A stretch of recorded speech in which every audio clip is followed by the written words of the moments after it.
News में खबरुनि update जो सिलसिलो जारी है। तंगवानी का खबर शामिल क्यों पिया। मुख्तार अली बलोच जी रिपोर्ट मुताबिक तंगवानी भरसा गोठो हजूर बख्शो बिजारानी में पोरतन मंजूर बालकानी, साबिर बालकानी, दरक बालकानी, हीरुद्दीन बालकानी, जहरू सहतो, आलम पलियो बालकानी समेत 12 घरन के ओचितो बाहि वकोड़े वन।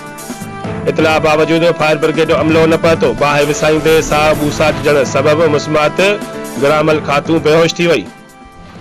पोरतन जा कखावा घर सड़ी रख थी वया। फायर ब्रिगेड अमलो आखिरी इतलान ताईं न पहुती।